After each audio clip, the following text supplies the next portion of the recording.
Hello dear students, कैसे हैं आप सभी लोग। आई होप आप बहुत अच्छे होंगे। तो अभी बज रात के 10:49 और मेरा फर्स्ट लॉट स्टार्ट होने वाला है। बट उससे पहले पी लेते हैं ocimum tenuiflorum water which is also called tulsi water. यानी कि तुलसी के पत्ते को आप निकाल कर पानी में उबाल के पीते हो तो ये आपके डाइजेस्टिव सिस्टम के लिए, इम्यूनिटी सिस्टम के लिए बहुत ज़्यादा हेल्दी होता है, बेनिफिशियल होता है।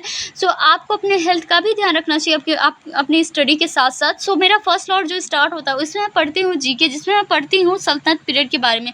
आप सभी को पता है कि मैं सबसे ज़्यादा जीके पे ध्यान दे रही हूँ अभी इस वक्त, क्योंकि मेरा इंग्लिश और मैथ वगैरह सब सही जा रहा है।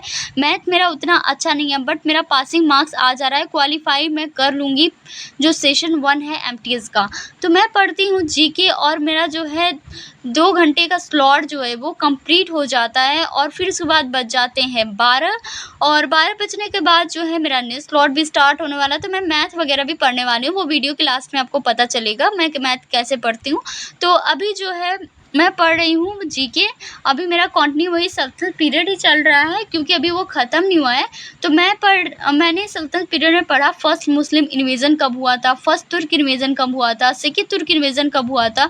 तो जैसे एसएससी स्टूडेंट का मैंने आंसर किया, जैसे कि आप सभी को बताया था कि मैंने सॉल्व किया, तो उसमें मोहम्मद गोरी के बारे में पूछा हुआ था। तो इसलिए मैं मोहम्मद गोरी के बारे में मैं पढ़ रही थी। तो मुझे ऐसा भी लगा कि पूरा क्यों ना सल्तनत पीरियड ही पढ़ लिया जाए, क्योंकि मतलब पहले मैं पढ़ चुकी थी बट उसको रिवाइज़ करना इंपॉर्टेंट था क्योंकि बहुत सारी चीज़ें ऐसी थी जो मैं भूल रही थी। सो सल्तनत पीरियड में मैंने ये पढ़ा कि जो फर्स्ट मुस्लिम इन्वेजन था उसको मोहम्मद बिन कासिम ने करवाया था, फर्स्ट तुर्क इन्वेजन मोहम्मद गजनवी ने करवाया था और सेकंड तुर्क इन्वेजन मोहम्मद घोरी ने करवाया था। और ये मेन पॉइंट मैंने पढ़ा गाइस, जो कि मुझे पहले से भी पता था, आप सभी को भी पता होगा। मैंने पढ़ा कि जो मोहम्मद गजनी था उसने हमारे इंडिया पे 17 टाइम्स जो है आक्रमण किए थे और 1025 में हमारे इंडिया पे आक्रमण किया उसने। 1026 एडी में उसने क्या किया कि काठिया वॉर में जो कोस्टल साउथ साइड है वो सोमनाथ टेम्पल, उसको उसने क्या किया, डिस्ट्रॉय कर दिया था। सो ये सब मैंने पढ़ा और गजनी को पढ़ते पढ़ते मेरा दिमाग भी गजनी हो गया था। बट फिर उसके बाद मैंने थोड़ा सा ब्रेक लिया, फिर से अपना स्टडी कंटिन्यू किया, थोड़ा सा मॉक टेस्ट दिया मैंने। और आप सभी की तैयारी कैसी चल रही है आप लोग कमेंट करके ज़रूर बताइएगा, क्योंकि आप जैसे कमेंट करते हो तो मुझे बहुत अच्छा लगता है। आप सबका कमेंट पढ़ के मुझे बहुत अच्छा लगता है। आपके जब पॉजिटिव कमेंट्स आते हैं, आप खुद के बारे में बताते हो कि आप कितने घंटे पढ़ते हो। सो आप लोगों को कम से कम 8 आवर्स की स्टडी करनी चाहिए और बहुत मन लगा के पढ़ना पड़ेगा गाइस। ऐसा नहीं है कि आप कुछ भी रट लो और उसको बाद में जो है मत पढ़ो, क्योंकि मैं देखी हूँ, मैं जब भी रटने का कोशिश की हूँ तो मैं उस चीज़ को भूल जा रही थी। तो कुछ चीज़ें होती हैं जिसको समझ के पढ़ना पड़ता है और ख़ासकर जीके को तो बहुत ही ज़्यादा समझ के पढ़ना पड़ता है। सो गाइज़ इसी तरह जो है मैं अपना सेकेंड स्लॉट भी ख़त्म कर लेती हूँ। हालांकि मेरा फर्स्ट स्लॉट सेकेंड स्लॉट में जीके ही रहा है और अलग अलग टॉपिक्स रहे हैं। तो जीके में मेरा जो है सल्तनत पीरियड ख़त्म हो जाता है, जिसमें दिल्ली सल्तनत के बारे में पढ़ती हूँ। और फिर उसके बाद जो है मैं बहुत सारे मतलब ऐसे, जैसे कि मोहम्मद बिन तुगलक थे, तुगलक डायनेस्टी के, और आफ्टर दैट जो फ़िरोज़ शाह तुगलक थे उनके बारे में पढ़ती हूँ, शाही डायनेस्टी के बारे में पढ़ती हूँ। और ये सब टॉपिक्स में ख़त्म करने के बाद अपना नेक्स्ट टॉपिक उठाती हूँ, जिसमें मैं पढ़ती हूँ विजयनगर एंड अदर किंगडम्स पढ़ती हूँ।